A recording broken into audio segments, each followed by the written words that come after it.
Ya le di, ahí está cargando. Listo. Paz, paz y amor. Hola, hola a Sean bien- todos. Bienvenidos, mi hermano. Bienvenido.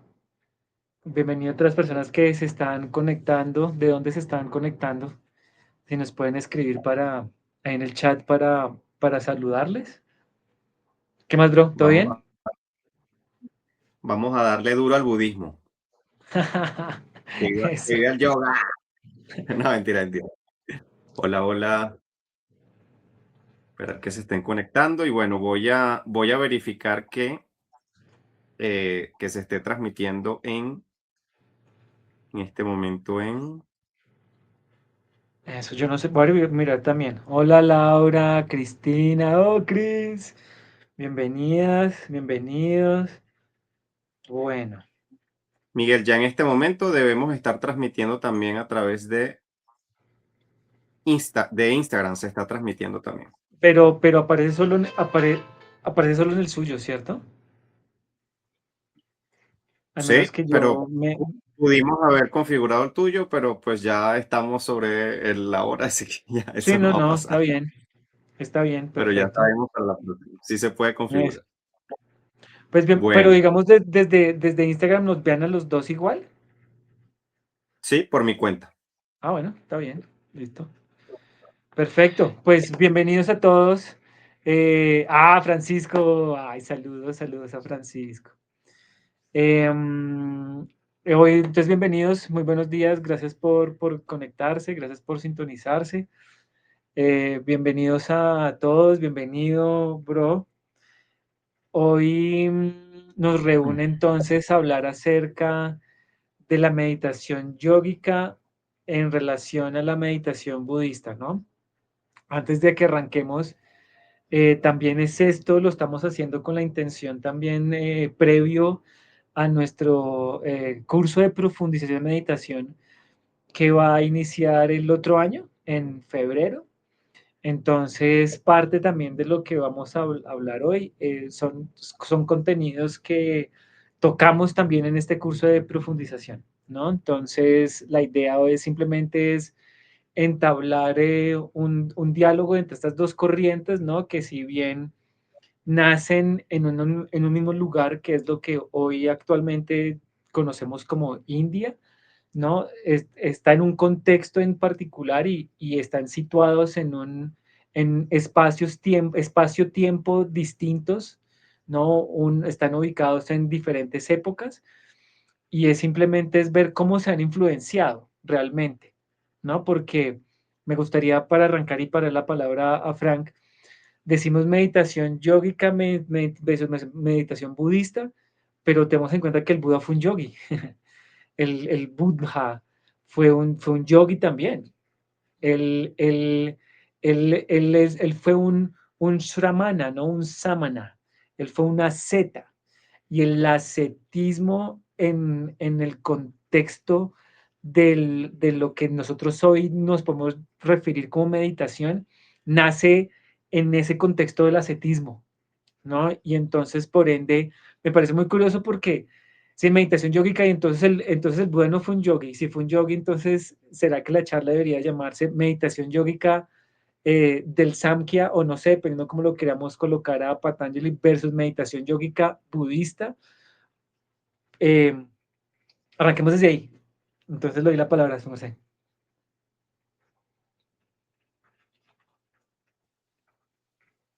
Gracias, Miguel. Estoy verificando aquí que se esté viendo bien.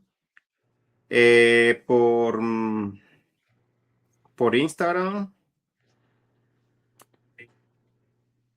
y también, sí, ahí estamos, ahí estamos. Bueno, Eso. gracias a quienes se estén conectando. Yo tengo problemas aquí, Miguel, porque no logro vernos completamente, pero bueno, lo Ok. importante es que ya revisé y en las plataformas se está viendo bien, nos están escuchando bien y esto va a Ay, quedar sí. grabado. Sí, Ahí lo estoy viendo para las también en el celular.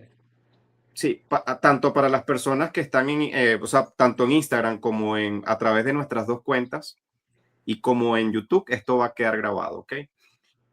A ver. Bueno, ya tú ahí comenzaste con algo importante, ¿sí? Yo lo que quiero decir, y esto es algo que se repite muchísimo en el curso de profundización en meditación, es que, bueno, hay algo con lo cual no vamos a entrar mucho, que es el tema de qué es meditar, ¿no? Porque también cada persona tiene su visión sobre la meditación y entonces a veces es difícil como determinar qué es meditar. Y por otro lado, dentro de ese contexto es importante el para qué se medita, ¿sí?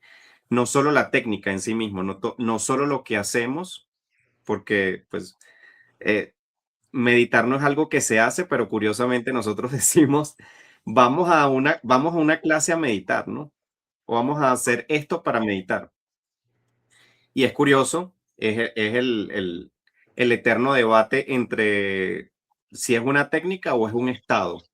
Lo mismo pasa exactamente con el yoga. De hecho, es que realmente el yoga y la meditación se podrían decir eh, que pueden ser hasta sinónimos dentro de muchos contextos. No el contexto moderno, en donde pareciera que el yoga fuese más sinónimo de asana, ¿sí? Que eso sí no lo hacen los budistas, eso es cierto. Pero si lo vemos desde ahí, sí, son cosas separadas, pero realmente no existe algo como que voy a ir a una clase de yoga y a una clase de meditación. No sé si me explico, ¿no? Pero, ¿qué es lo que Claro, pasa hoy en día? ¿Sí? Porque yo doy clase de yoga y Miguel a las 6 de la tarde da clase de meditación. Y parecieran como dos cosas separadas y eso lo hemos hablado muchísimas veces. Dentro, dentro de ese contexto, se complica más el asunto cuando nos damos cuenta, y yo quiero que nos hables un poquito también de eso, Miguel, de que los entendidos del yoga sabrán que hay muchas visiones del yoga. Yo quiero hablar hoy específicamente de mis aventuras o mis anécdotas porque he pasado por diferentes vertientes del yoga y sabemos que para cada forma de yoga, hay muchas formas de yoga y para cada forma de yoga puede haber incluso objetivos diferentes, a pesar de que técnicamente todos los yogas, que no estamos hablando de un yoga, sino de todos los yogas, si nosotros aquí fuésemos simplistas, diríamos que el yoga es solo el camino de Patanjali, por ejemplo, que es la simplificación a la cual nos hemos visto en el último siglo muy mermados, ¿no? Yoga es el yoga de Patanjali, son los 8 pasos. No, porque hay muchísimas vías del yoga. Patanjali plantea desde su cosmovisión, desde su enfoque, desde su visión, plantea un objetivo para el yoga y una forma de yoga, pero hay muchas otras formas de ver el yoga, ¿cierto? Por ahí tenemos el Hatha Yoga que viene del Tantra, y si nos vamos para Patanjali, por ejemplo, es el cese de las fluctuaciones de la mente. ¿Eh? Si nos vamos por el Hatha Yoga, va por allí, pero también es el control energético y llegar a un estado, si nos vamos, por ejemplo, hacia más como hacia chaivismo, literalmente es conectarte y ser uno con Shiva, por ejemplo. Entonces, vemos que dependiendo de la vertiente, más adelante les voy a contar que yo estuve practicando una forma de yoga que era Vaishnava, por ejemplo. Y eso me causaba mucho conflicto porque el objetivo de ese estilo o esa forma de yoga era ser uno con Krishna, ¿sí? Entonces, depende a quién tú le preguntes, el mismo objetivo que lo podríamos llamar en yoga, en budismo le podríamos llamar en nirvana, en yoga nos hablan de moksha, moksha como liberación, pero dependiendo de la interpretación, el objetivo puede ser diferente. Y los medios también pueden ser diferentes, que quizás es lo que vamos a ver que hace la diferencia entre la visión budista y la visión yoica. Quizás en cierto sentido los medios. ¿Qué usamos para meditar? ¿Usamos mantras? Algunas vertientes sí, otras no. Usamos visualización y yo visualizo que soy Shiva y me visualizo con el cuerpo de Shiva. ¿Qué usamos para meditar? Eso va a estar muy interesante. incluimos al cuerpo dentro de la meditación o mejor el cuerpo no tiene mucho que ver con la meditación. En ese sentido, si lo vemos desde el punto de vista del yoga, cada vertiente, cada variante pues, de yoga, porque son muchos yogas, tiene sus métodos, sus técnicas y sus formas. Y lo que te quería decir, Miguel, era pues que eso lo aprendí contigo, es que en el budismo siento que como se ha ramificado, también es muy, es como muy variado, ¿cierto? Y yo quiero que nos hables un poquito de eso, porque, por ejemplo, no es exactamente la misma forma de meditar de un budista tibetano Vajrayana a un, por ejemplo, a un budista Zen o un Theravada, que fue, que Miguel nos puede hablar de eso, porque Miguel literalmente se fue a Sri Lanka a meterse en la selva y a ser monje Theravada. Entonces, el budismo no es una sola cosa hoy en día y el yoga no es una cosa, no es una sola cosa hoy en día. Y creo que partiendo desde allí se complica porque cada ramificación, cada escuela, cada, como lo quieran ver, tiene su visión de la meditación, tiene su visión de hacia dónde quiere llegar y de qué forma quiere llegar. Entonces, bueno, quería plantearlo desde allí, Miguel, para hacer la introducción desde allí. Súper, súper. Algo que Frank mencionó al comienzo y es que nuestro planteamiento sobre qué es la meditación en nuestro curso de profundización en la meditación no, no lo abordamos en una sola definición porque nos damos cuenta de que la meditación no le pertenece a nadie, a nadie.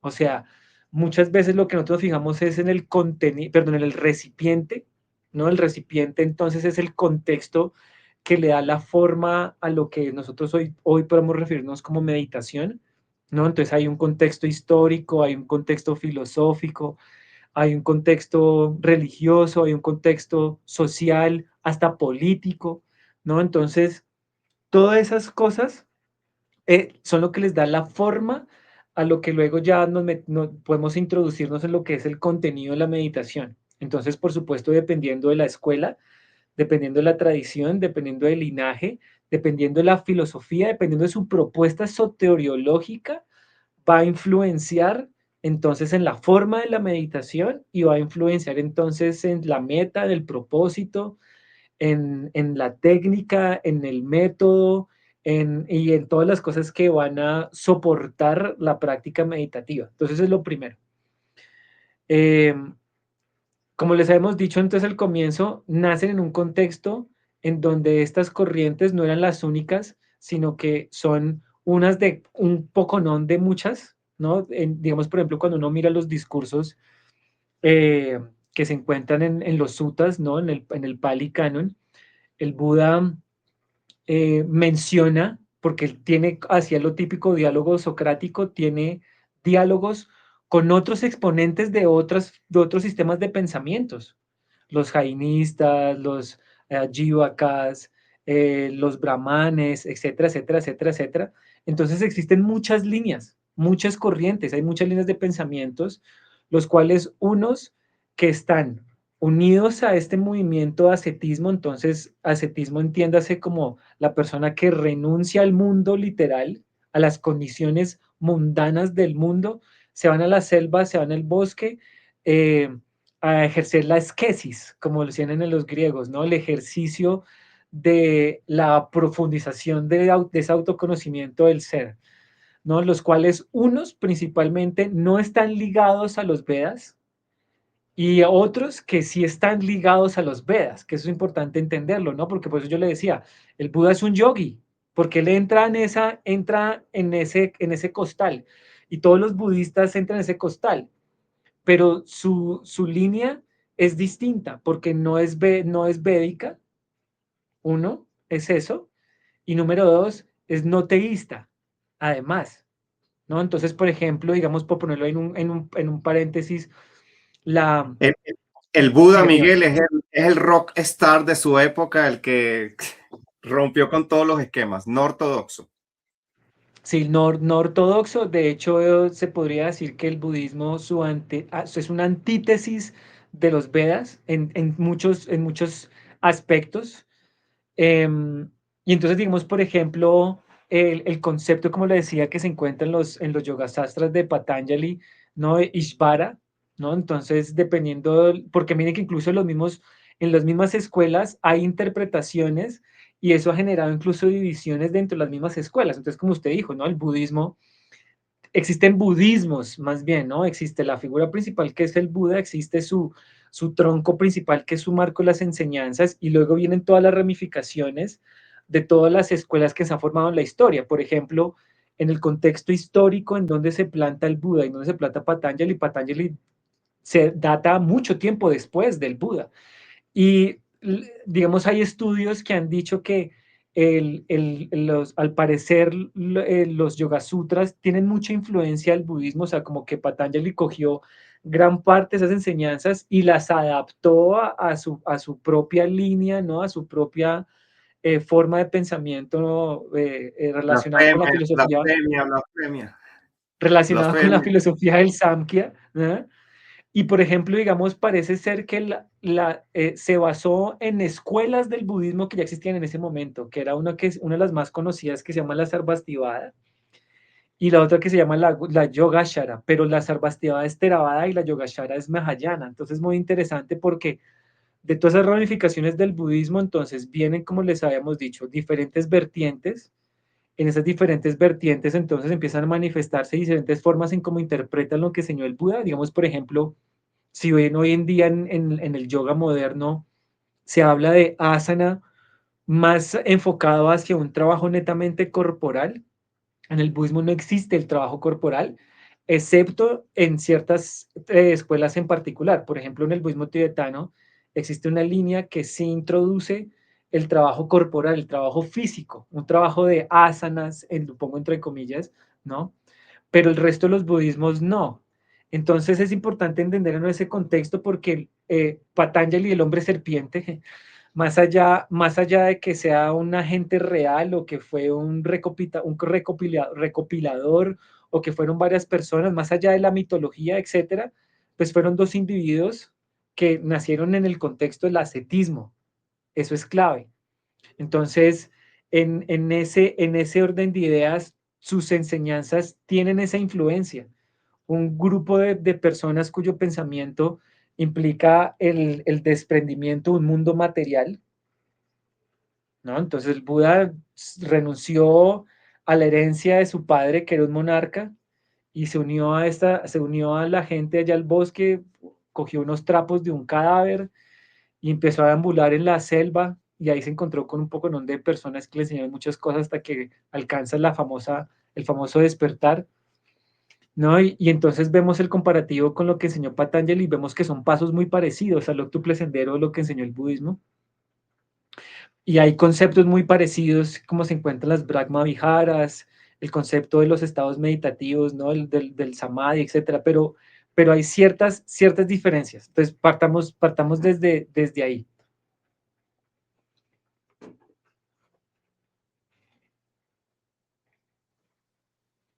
Sí. Miguel, ¿sí me escuchas, cierto? Ujú, ujú, Ok, ok. ¿Has planteado hasta ahora o hemos planteado entre los dos un poquito como del contexto histórico que yo, no se preocupen si los que nos están escuchando como que hay muchos tipos de budismo? Tranquilos, yo por Miguel es que sé que hay muchos tipos de budismo. Yo antes pensaba que el Dalai Lama era el líder de todos los budistas en todo el mundo, por ejemplo. Y no, nada que ver. Dalai Lama es solo del budismo tibetano, ¿cierto, Miguel? ujú, de acuerdo. Entonces, ok, tenemos estas diferentes visiones, vertientes, que todo viene de un tronco que es el Buda y tenemos el budismo se fue, bueno, en el Tíbet, por ejemplo, por Miguel sé que es un budista, que es un budismo como muy chamánico, muy tántrico, se podría decir. De hecho, ya vamos a hablar un poquito de las técnicas que se usan o no, pero tengo entendido que en el budismo tibetano sí se usan mantras, ¿cierto? Sí. En los otros budismos se usa mantra. Digamos que algo así que llamar como mantras como tal en ese concepto, no, solo se encuentra en el budismo Ah, Vajrayana. no solo el budismo tibetano, sino en otras escuelas que de ese adoptaron budismo. esta tradición, sí, como el budismo chingón. ¿Se acuerda que hemos hablado? El chingón, Ajá. güey, budismo chingón, que es budismo japonés. No, no es budismo, Órale. no es budismo mexicano. No es mexicano, güey, no es. Sin embargo, por ejemplo, el Zazen no utiliza ningún tipo de... Ajá. No. Pero está el de la No, tierra creo que pura, no. que es el budismo, el que recitan este mantra, el Namyo, ¿cómo es? Namo Hongye yo no me acuerdo, es en japonés. El budismo de la tierra Sí. pura. La Soka Gakkai, ¿no? Que es muy famosa esta secta, desde este tipo de budismo. El Theravada, Miguel, ¿utiliza mantras? En el que tú estabas, No, no utiliza mantras. Ok. no. El Budismo Theravada tengo... Nichiren, gracias, gracias, Janina. Ah, Budismo Nichiren, gracias. Yo, ¿cuál era? ¿Cuál era? ¿Cuál era? ¿Cuál era? Sí, muchísimas gracias. Sí, ese es el mantra que se recita. Muchísimas gracias por tu aporte. ok, el mantra es muy importante, por ejemplo, dentro de las técnicas que se utilizan en yoga, pues, y sobre todo, por ejemplo, Patanjali no habla de mantras como tal, solamente habla del mantra Om como un medio para conseguir, o sea, solamente usted se sienta a cantar el mantra Om y ya esa es su meditación.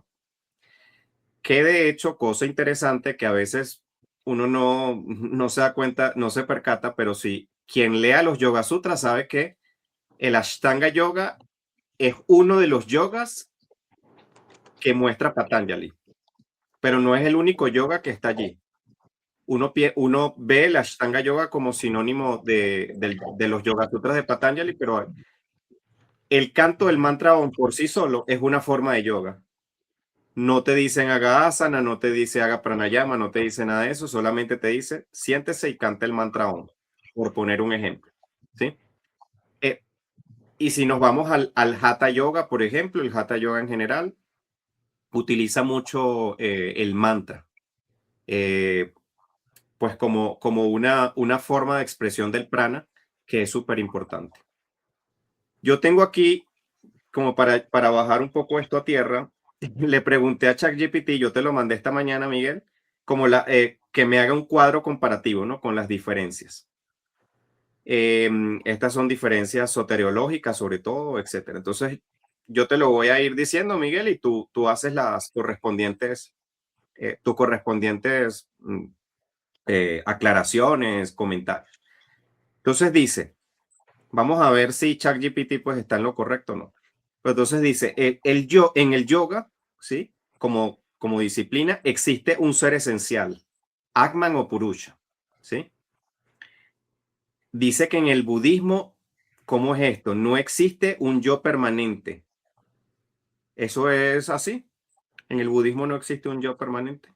Sí, digamos que volviendo, acá siempre vamos a estar haciendo como un espiral, ¿no? Volviendo y regresando y nos volvemos a ir, volvemos a regresar a ciertos puntos. El contexto, entonces, la propuesta soteriológica de estas dos corrientes, al parecer están apuntando hacia dos objetivos distintos, aunque utilicen formas, al parecer, parecidas. Entonces, digamos, por ejemplo, el objetivo del budismo, y aquí ya depende, digamos, de los budismos también, porque empiezan a haber ligeras diferencias, Ujú, no busca ni la unificación, ni la unión, ni el reconocimiento, digamos, de algo superior, ni tampoco, digamos, como la unificación con ese maestro, ¿no? Porque volvemos al mismo punto, ¿no? La misma traducción de Ishvara incluso tiene diferentes interpretaciones en todo este contexto. El budismo no apunta a reconocer a alguien, una esencia, un algo real, no, digamos que eso no es la terminología que se utiliza. De hecho, dentro de ese contexto, esa postura desde esa visión es dukkha, es causa, genera ese dukkha o como consecuencia se experimenta ese dukkha porque precisamente estamos intentando buscar algo que en última no encontramos. Es decir, me explico en otras palabras, parte, digamos, de la propuesta de lo que experimentó el Buddha, lo que vio, que luego enseña, es que ese yo es un constructo, es un es un modelo que es construido, no es algo fijo, no es algo independiente de, sino que es un proceso. Entonces, parte del reconocimiento, digamos, a través de todo lo que uno hace, los pasos que siguen el octuple sendero, el noble octuple sendero, las cuatro nobles verdades, ¿no? Todo este marco, las enseñanzas, la originación dependiente, etcétera, es la realización y es la experiencia directa de ver de cómo esa identificación que tengo yo, con ese personaje, ¿no? Con esa la idea que yo tengo de esa permanencia o como esa solidificación de ese yo es una ilusión. Entonces, no es tanto como el objetivo es, por poner un ejemplo mucho más moderno, porque por supuesto tenemos que ser cuidadosos con el uso de los términos, pero digamos, por ejemplo, en el concepto del alma, solo por poner un término. El objetivo, entonces, digamos, de la meditación es reconocer nuestra naturaleza álmica, si queremos ponerlo en esa terminología. El budismo no, porque dice, eso hace parte incluso de la misma ilusión, porque ese mismo reconocimiento de esa idea, digamos, de reconocer esa conciencia o ese ser álmico, ¿no? Más allá de lo mental o más allá de lo material, sigue siendo un constructo. Cuando digo es un constructo, por poner un ejemplo, el celular.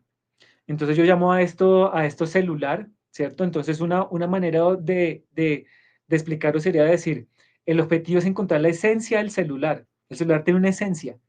Entonces yo la encuentro cuando le quito todas las partes del celular. Le quito la carcasa, le quito la tapa, le quito la pantalla, le quito todos los circuitos, etcétera. Y digo, ahí yo voy a encontrar, digamos, la esencia del celular. Pero entonces, digamos, dentro del budismo se plantea es como, usted realmente lo que está haciendo está quitando todas las capas y no encuentra la esencia del celular, porque ¿a qué puede llamar esencia de celular?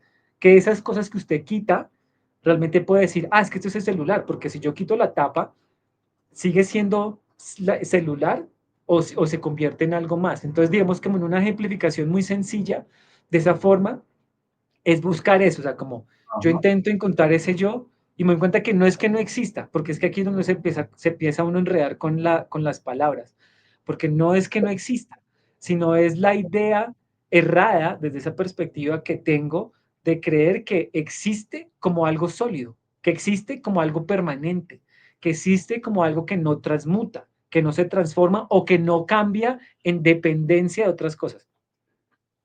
Entonces, que justamente es lo contrario sucede en el yoga, ¿no? En el yoga sí existe esa creencia, por así decirlo, de que vas quitando capas. Los yogis somos como una cebolla, como dice Shrek. Vas quitando capas, capas y vas a llegar a ese Sí. Atman o a esa esencia, ¿no? Entonces, También con un eso es interesante. aguacate. Puede ser. El budismo es la cebolla y el del yoga es el aguacate, porque va a encontrar la pepa, va a encontrarse como ese core, como ese centro. Claro. En cambio, usted la Y capa esto, le quita. Sí, diga. sí, y esto va de la mano pues con el otro punto que sería la meditación en yoga busca, según ChatGPT, ojito. Aquí estoy leyendo lo de ChatGPT. La meditación busca reconocer el ser, la meditación en yoga busca reconocer el ser y en el budismo la meditación busca ver que no hay un ser fijo. Sí, esa es otra de las diferencias que sale acá. Ahí igual se entiende, ¿no?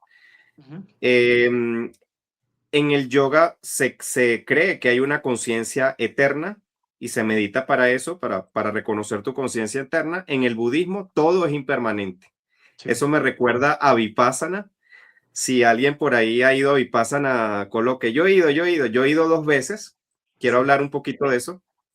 Y en Vipassana te dicen, todo surge y desaparece, todo surge y Anicca, desaparece. Anicca, Anicca, Anicca, Anisha, Anicca. Sí. escuchando lo mismo todos los días, ¿no? Sí. Yo he ido 2 veces, siento que fue importante para mí. Sin embargo, es curioso porque años después, pues justamente como que me cuestiono un poquito realmente hasta qué punto pues Vipassana y el yoga pues van de la mano, ¿no? Porque de hecho, algo curioso es que cuando estás allá en Vipassana, una de las cosas que te dicen, y les voy a echar un chismecito, por si, ojito, y lo que voy a decir, les repito, a mí me sirvió mucho Vipassana, o sea, siento que fue importante para mí. Sin embargo, por ejemplo, en Vipassana, una de las cosas que te dicen, no haga posturas de yoga y tienes o sea, está prohibido cuando tú estás, es de las primeras cosas que te dicen, ¿no? Tú vas a Vipassana, que es esta meditación que dicen, ellos dicen, esta es la meditación original, la real, la auténtica con la cual el Buda solo nosotros pudimos conservar de forma genuina durante siglos y siglos la meditación con la cual el Buda se iluminó, que es Vipassana. Y te dicen, si usted va a hacer Vipassana, al menos durante esos 10 días no haga asanas, ¿sí? No haga asanas. Y eso fue una de las cosas así más impactantes. La primera vez, bueno, bien. La segunda vez, lo que voy a decir, el chisme que voy a decir es que yo me lesioné en Vipassana y no soy la única persona. O sea, es que admitámoslo, o sea, son 10 días sentado sin poder hacer estiramientos. O sea, para un cuerpo yogi como el mío, que está acostumbrado a tener una rutina de ejercicio, etcétera, de movilizar el cuerpo, en Vipassana te dicen no, no puede hacer posturas de yoga, no, solo siéntese a meditar las 200 horas al día. Insisto y repito, para mí fue importante. Si una persona se siente preparada para estar 10 días meditando por muchas horas, si se siente con esas ganas de hacerlo, yo les digo que sí, pero bueno, también les comento eso, que yo me lesioné. Y por otro lado, hablando de Vipassana, también otra de las cosas que te dicen constantemente, por ejemplo, hablan de pranayama y te dicen, o sea, no es que te dicen que eso esté mal ni nada, sino que ellos dicen, bueno, los yogis hacen pranayamas, control de la respiración, pero aquí Vipassana usted viene a observar todo tal y como es, no controle nada, no controle aquí no controlamos energías, no controlamos respiración, pranayama aquí no. Es otra de las diferencias que me impactó, ¿no? Porque dentro del Hatha Yoga es muy importante el control del prana y de la energía. De hecho, también Patanjali dice que es el quinto paso, ¿sí? Perdón, el cuarto, después de asana. Y ellos decían no.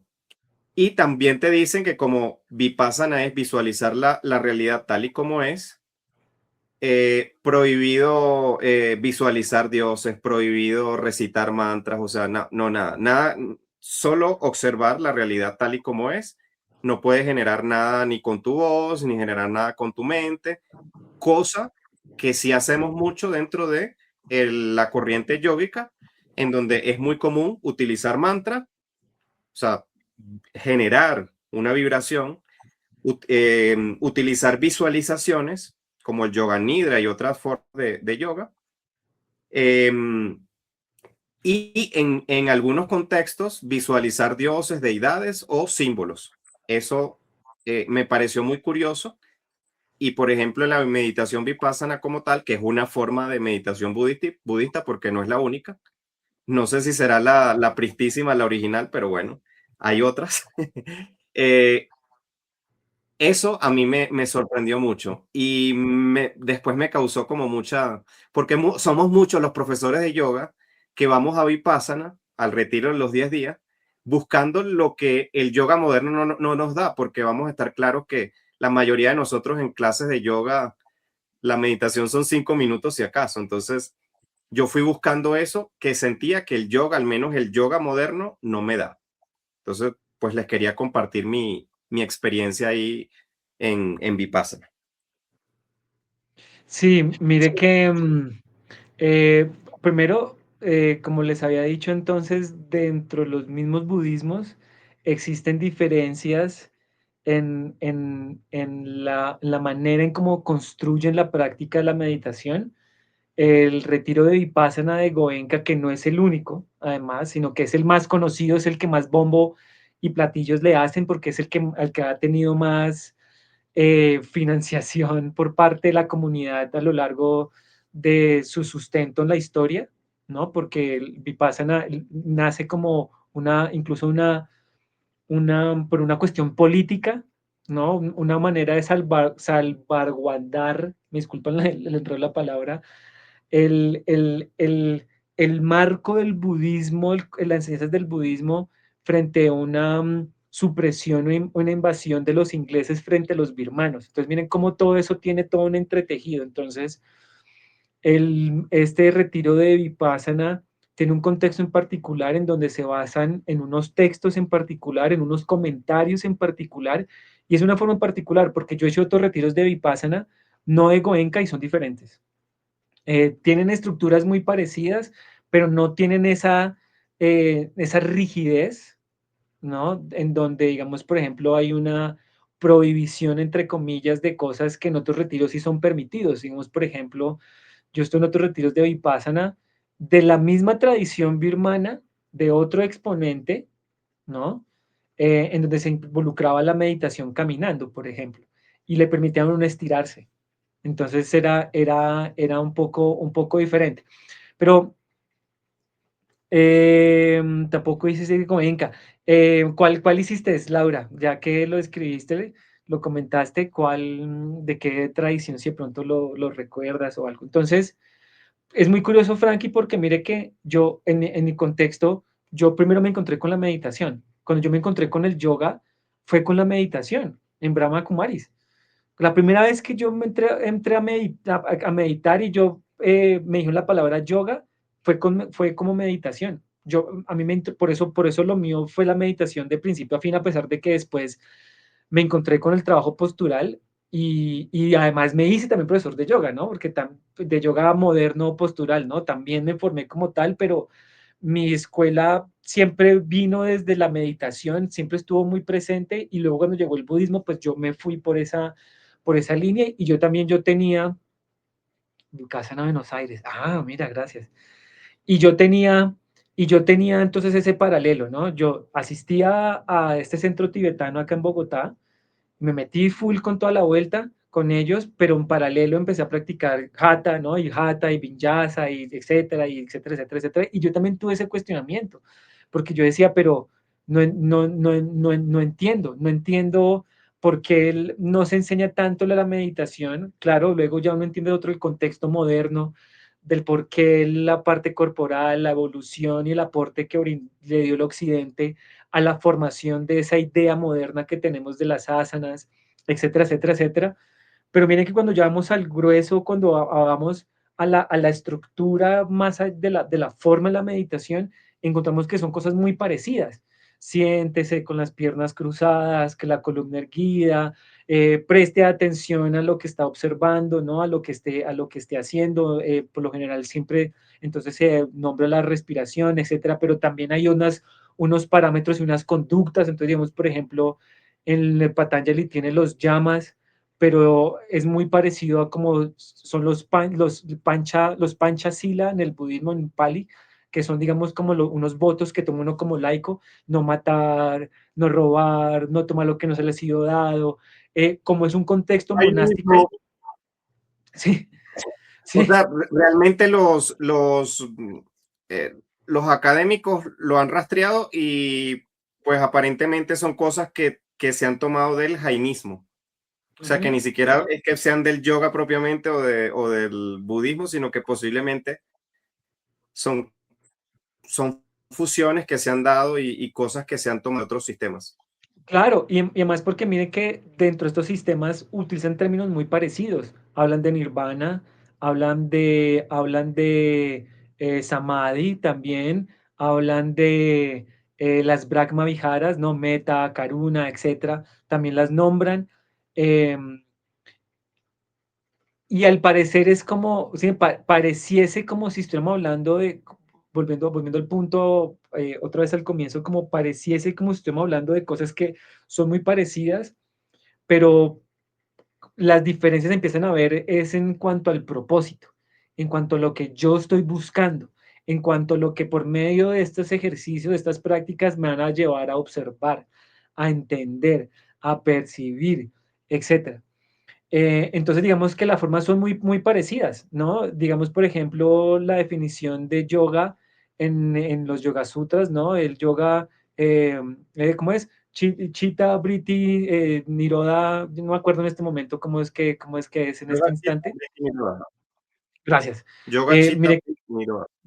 exacto, yoga, chitta, vritti, nigaraja. El concepto, digamos, como yoga, el concepto como chitta, el concepto como nirodha, el término, son términos que también están dentro del budismo. Son parecidos, son muy parecidos y son cosas que, de nuevo, se pueden, digamos, como complementar con el budismo o al contrario, ¿no? El budismo puede complementar también parte de la visión que se plantea, digamos, de esa definición del yoga, pero como vemos al mismo punto, ya, digamos, cuando ya se acerca a los puntos más adelante, lo que es dhyana, lo que es dharana, lo que entonces ya es samadhi, ya en cuanto al budismo empiezan a haber ciertas diferencias. Por ejemplo, digamos, en el samadhi, en el budismo temprano, ¿no? El budismo donde están los discursos primarios del Buda, se encuentran las cuatro jhanas, ¿no? Jhanas es lo que el Buda definió como samadhi, pero luego menciona otras cuatro que son los samapatis, se llaman. Pero en los Patanjali Yoga Sutra, samadhi son ocho. Hay ocho tipos de, ocho, hay ocho tipos de samadhi y son samadhis que son ciertamente parecidos también a lo que están buscando, porque básicamente, digamos que yo veo que en algo que sí concuerdan estas dos líneas y que concuerdan con otras líneas, es que plantean un cuestionamiento acerca de la idea que creemos que somos nosotros. ¿No? Entonces, todas desde ahí parten que la confusión que se tiene es esa ignorancia que se tiene en cuanto a la idea que tengo de yo mismo y el mí mismo, ¿no? Y la otredad también, porque entonces están situando, digamos, por ejemplo, y su merced puede hablar un poco más de eso, Frankie, el Samkhya, tenemos, claro, tenemos el Samkhya dual, y el Samkhya dual ya desde un principio ya está creando unos parámetros muy en particular acerca de qué es lo que está buscando el yogi a partir de ese sistema de pensamiento, ¿no? Purusha, Prakriti, etcétera, mientras que el budismo no tiene eso, porque no está buscando eso, ¿no? Dentro del budismo, no, ese no es el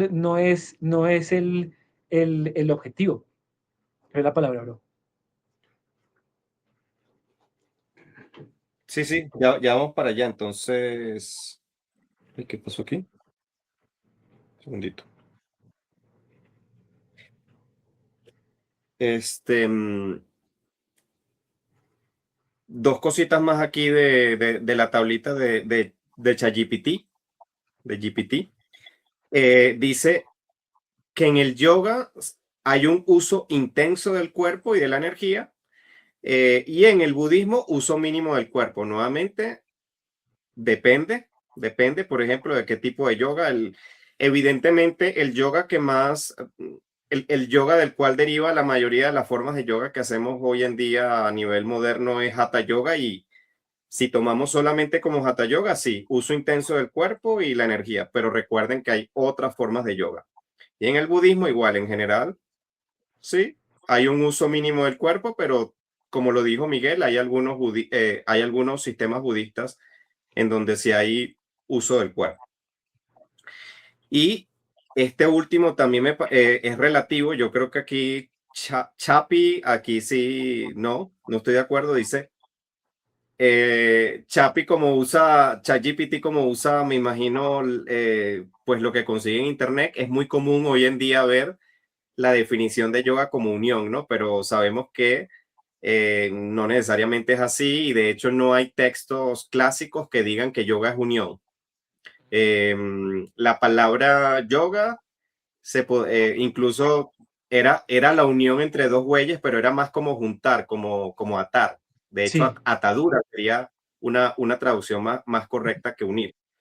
Eh, ¿Vas a decir algo, Miguel? Sí, una acotación ahí con lo que usted está haciendo. Digamos, de un la palabra yoga existe en los discursos del Pali. Existe la palabra yoga, pero no tiene esa connotación. Por ejemplo, cuando hablaba el Buda del yoga, precisamente hablando del yugo de los dos bueyes, se refería al yugo que se da entre samatha y vipassana, que no, que son dos conceptos que están dentro del contexto de la práctica de meditación, por ejemplo. Sí, sí. Entonces, bueno, yo aquí no estoy de acuerdo porque ChatGPT dice, el yoga busca la unión y coloca entre paréntesis, yoga es unión y el budismo busca el despertar al nirvana. No, yo creería, pues aquí en mi humilde opinión, que sería más correcto como el yoga busca realmente, ¿qué es lo que busca? Pues incluso muchos dicen el yoga busca el samadhi y no necesariamente tampoco es así. Realmente una respuesta un poco más allá sería moksha, liberación.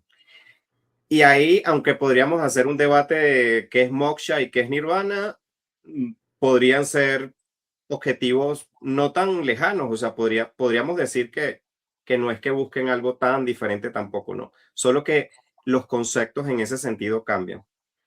Bueno, con todo esto que hemos hablado, evidentemente vemos que sí hay como unas diferencias entre los planteamientos filosóficos, entre lo que plantea la filosofía en general del yoga y el canon budista, como dice Miguel.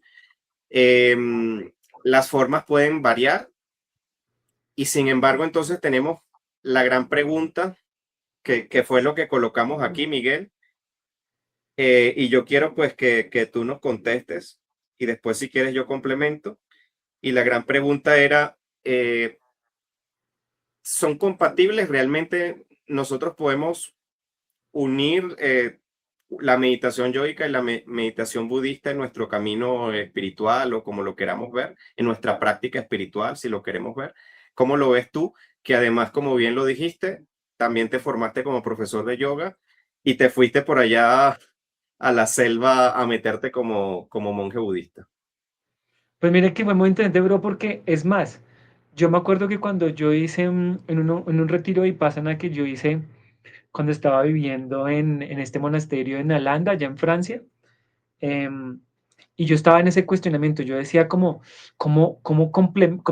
pues claro, como yo estaba en ese momento pues más inclinado hacia el budismo, entonces yo decía, yo pensaba es cómo introducir lo que he aprendido desde el yoga a lo que yo hago con la meditación budista, ¿no? Eso es lo que yo me preguntaba en ese momento, 12 años atrás, en el 2013 cuando estuve por allá. Entonces yo decía, ¿cómo introdujo eso? Y luego yo me di cuenta que las herramientas que me aportaba digamos, en la forma en cómo me lo enseñaron desde el budismo, vi cómo cogía esas herramientas aplicándolas al yoga para introducirlas a la que yo hacía con mi práctica personal, con el budismo y etcétera. Entonces, hoy en día yo lo que yo veo es que son complementarios, pueden ser complementarios. Hoy precisamente le estaba hablando estaba con un estudiante y estábamos hablando de esto. Yo le estaba diciendo, digamos, por ejemplo, la respiración dentro del contexto del budismo no es un elemento a controlar o a manipular, al menos de las escuelas más esotéricas, ¿no? Que sí hablan más ya los pranayamas y demás, pero en esto donde estamos hablando de esto, la respiración no se la da importancia, es simplemente un punto de referencia, no es nada más. Pero entonces yo digo, pero ahí es donde podemos nosotros introducir elementos que nos están hablando de formas de respirar, maneras de evolucionar y trabajar la respiración, maneras de trabajar con los aspectos sutiles de la respiración que pueden implementarse a este contexto fácilmente, ¿no? O por lo menos eso es lo que yo he hecho. Entonces yo lo traje y digo, pues venga, pues yo voy a implementar eso, así como también un trabajo físico que, digamos, por ejemplo, es muy curioso que aunque la palabra asana está mencionada en los Yoga Sutras, asana tiene diferentes definiciones, ¿no? Pero si lo hablamos de una definición mucho más moderna, como un trabajo postural, lo mismo. Se puede introducir netamente acá y puede haber una conversación, puede haber una convergencia bastante interesante, pero lo que sí creo es cuando es de nuevo en lo que en estas tradiciones han entrado en debate,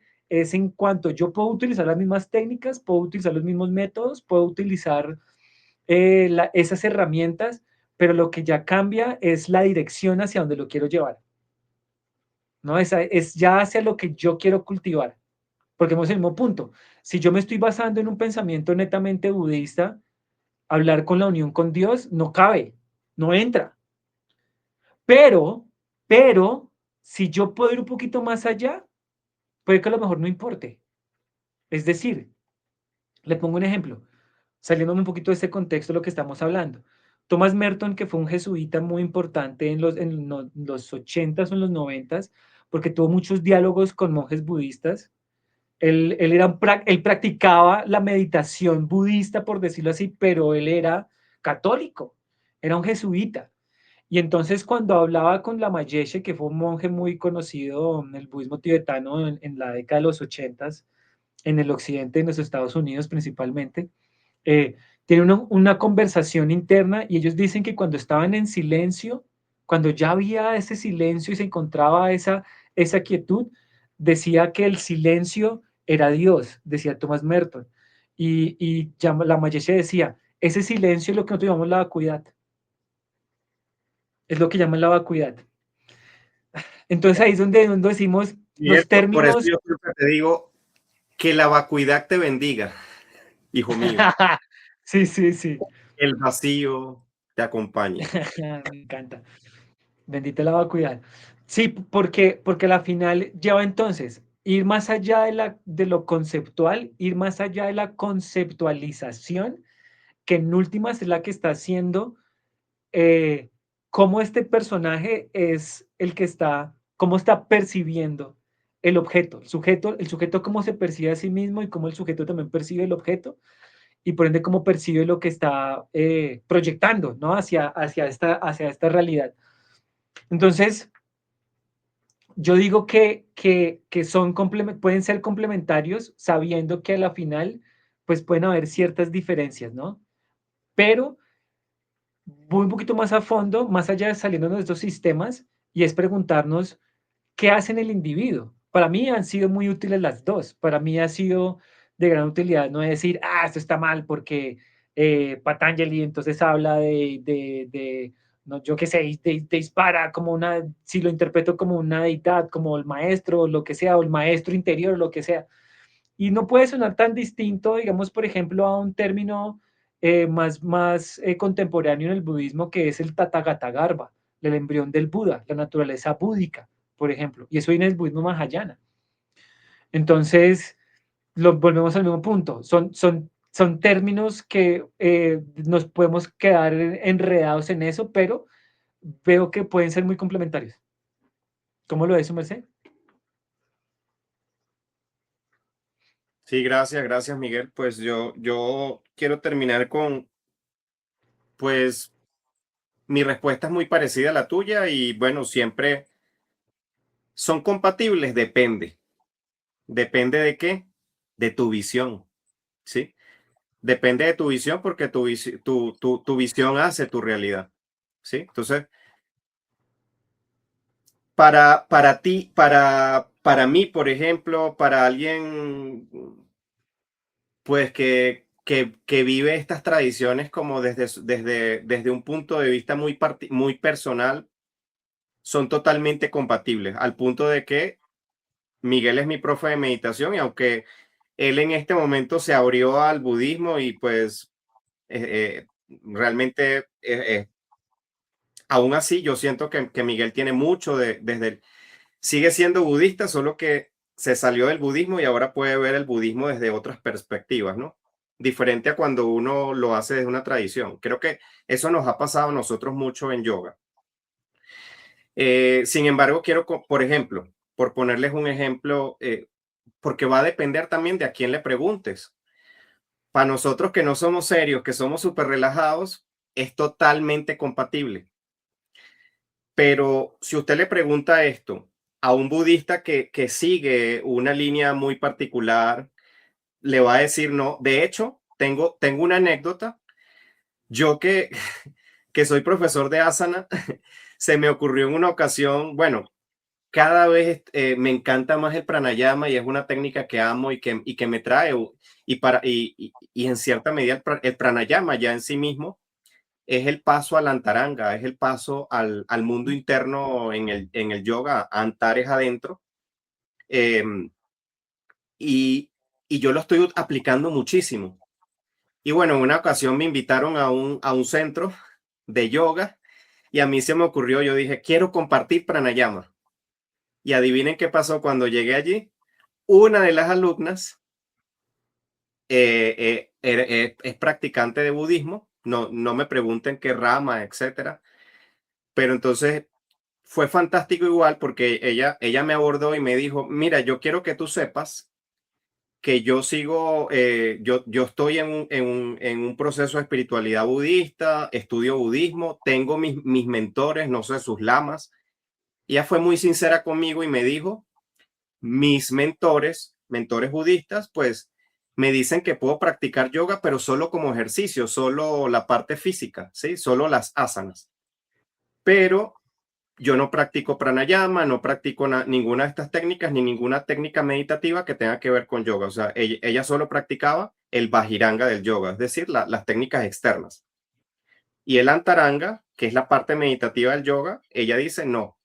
Y ella durante la clase de pranayama simplemente se quedó respirando. Solamente eso fue lo que hizo. Tengo esa anécdota. No sé si a algún profesor le ha pasado. Yo digo, oye, el más salado, solo a mí me pasa eso. Cuando me decido hacer una clase de pranayama, una alumna es budista y no hace pranayama porque, ¿qué vas a comentar, Yo Miguel? le encuentro una anécdota. Cuando yo me formé como profesor de yoga, yo lo hice con Yoga Inbound, ¿no? Ujú, Entonces, Yoga Inbound, por supuesto, pues tiene, es más, hagamos aquí un paréntesis dentro de un paréntesis. ujú, La fuerza que se le está dando a los Yoga Sutras hoy en día es más un impulso occidental que mismo oriental. Me explico. Si vino desde el oriente, claro, Vivekananda lo trajo, por ejemplo, él fue uno de los grandes influenciadores de introducir a eso, pero en un contexto histórico, los Yoga Sutra Patanjalis desapercibidos. Es más, hay muchos que incluso lo contradicen. Entonces uno por ese lado de repente cogió sí, fuerza y llegó acá al occidente y boom, y eso empezó, se expandió muchísimo más. Entonces cuando yo me formé como profesor de yoga en Hatha Yoga Inbound, primero no se hablaba entonces de los Yoga Sutras, sino por supuesto por su contexto hacia el Vaishnavismo, entonces era relacionado con la Bhagavad Gita y demás. Y yo tenía miedo, la anécdota es que yo tenía miedo porque yo recién estaba en el budismo, entonces estaba muy pollo, ¿no? Estaba muy chique en el budismo, entonces estaba así súper metido, súper así firme.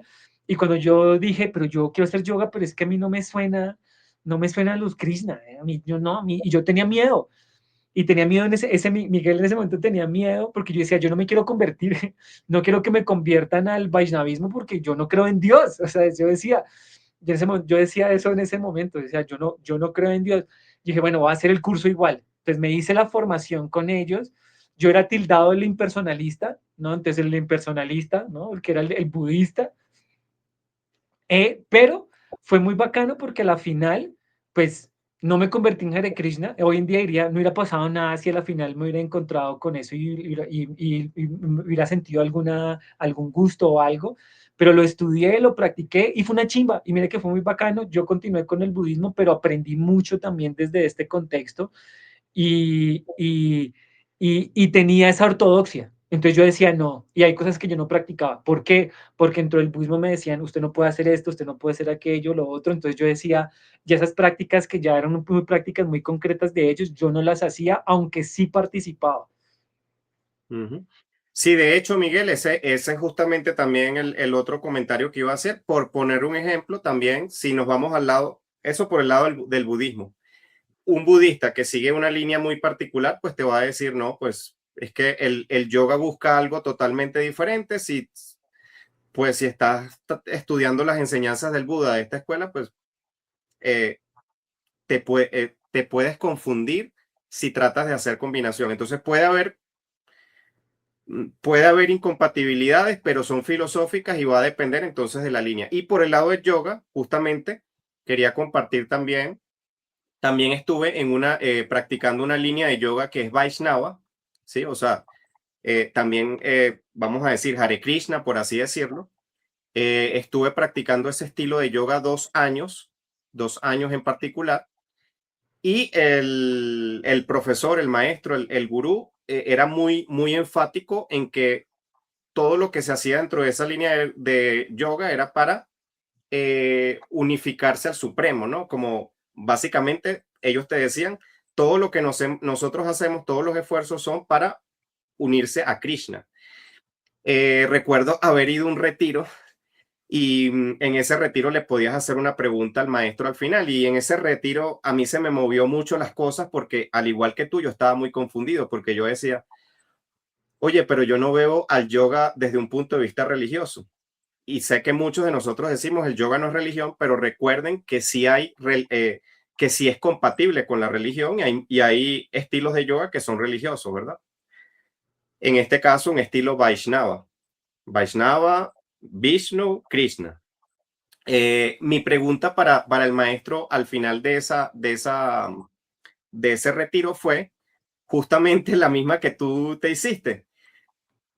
Entonces, maestro, tengo que convertirme, tengo que ser Vaishnava para practicar este estilo de yoga, esta forma de yoga. Entonces, su respuesta fue interesante porque él sonrió y básicamente me dijo, pues no es que tienes que convertirte, pero si todo lo que nosotros hacemos, todo el sentido de todo lo que nosotros hacemos es para conectar con Krishna, hazte más bien tú la pregunta de, pues, de si quieres practicar este estilo de yoga, esta forma de yoga.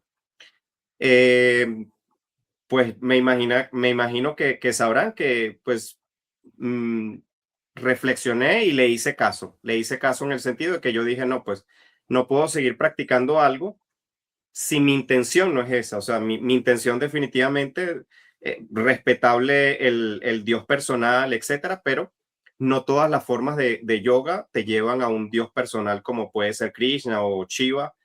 Em, en el caso de los Yoga Sutras, como bien tú lo dijiste, el concepto de Ishvara Paranidhana, que es mal interpretado como Dios, realmente va más hacia Ista Devata. Ista Devata significa, es como más que un Dios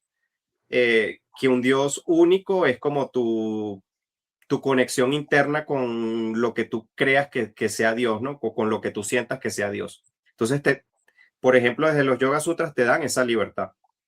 Entonces yo dije, ah, claro. Y en esa línea particular Vaishnava, no sé si en todas las líneas Vaishnava, pues el budismo tiene como una connotación muy de inferioridad espiritual, porque justamente porque no creen en Dios, que que a fin de cuentas para ellos es la última verdad, ¿no? Entonces como que, bueno, ser budista está bien, pero está en una escala muy inferior espiritual porque ellos no creen en Dios e incluso creer en Dios como el universo, etcétera, también está visto como en una escala inferior, ¿no? Porque ok, ya aceptas que existe Dios, pero no crees en el Dios personal que tiene que ser Krishna, etcétera, porque esa es la visión que ellos tienen. Entonces, respetable, pero no es la única visión y la única forma. Ahora, si tú practicas en una línea de ese tipo, evidentemente el budismo no es nada compatible porque es una línea de yoga que está buscando la unificación con una deidad particular, cosa que en el budismo pues nada que ver. ¿Sí? Pero Conclusión para mí, pues, o sea, muy personal, depende, nuevamente, depende, es compatible dependiendo de tu visión y tu cosmovisión espiritual.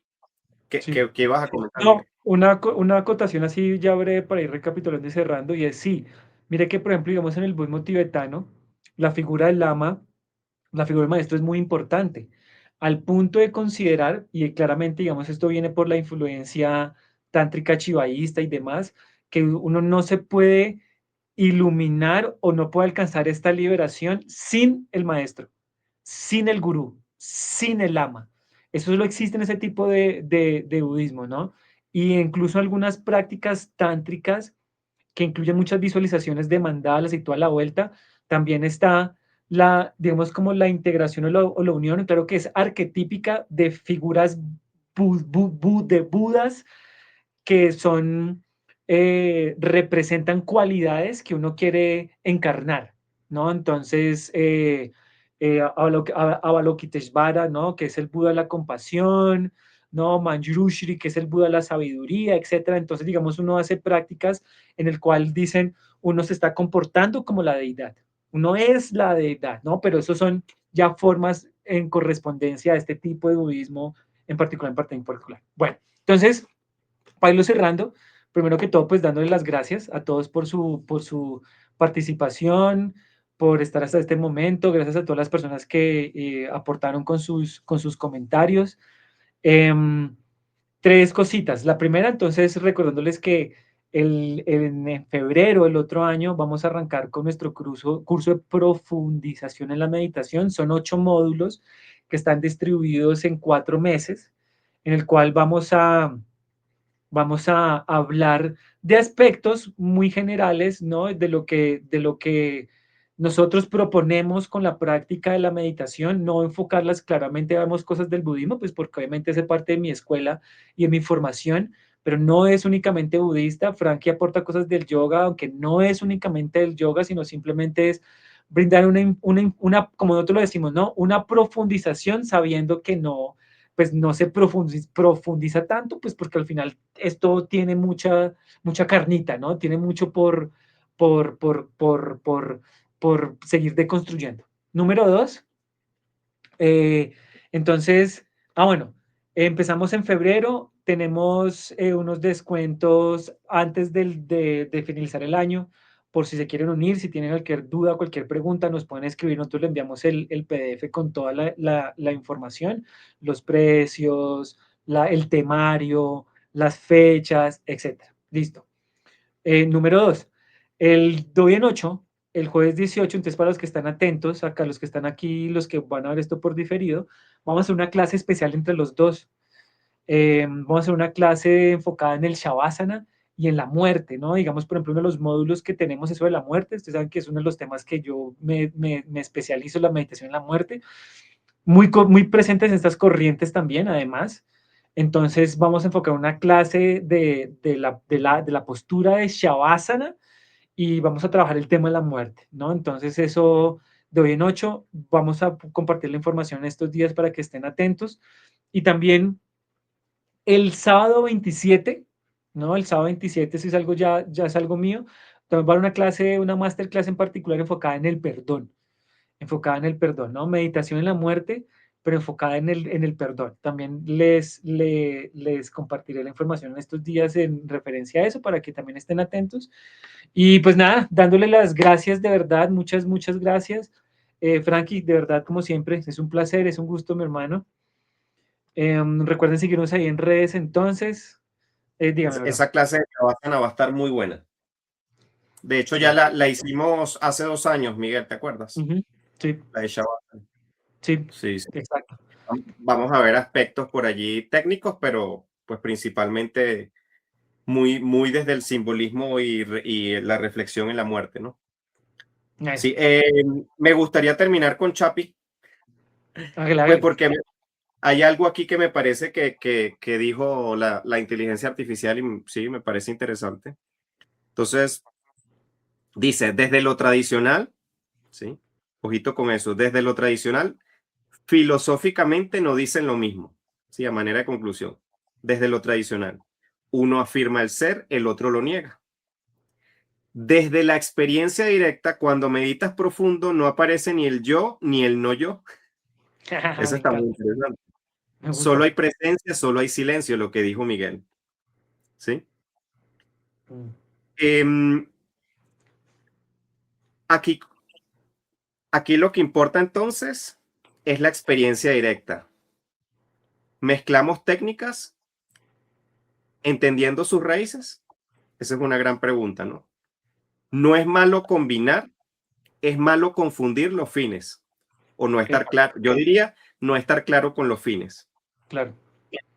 Puedes hacer yoga y practicar vipassana, pero necesitas saber qué estás buscando. Estás buscando despertar, estás buscando sanar, estás buscando calmar, estás buscando trascender. Y nos deja una reflexión final, ¿no?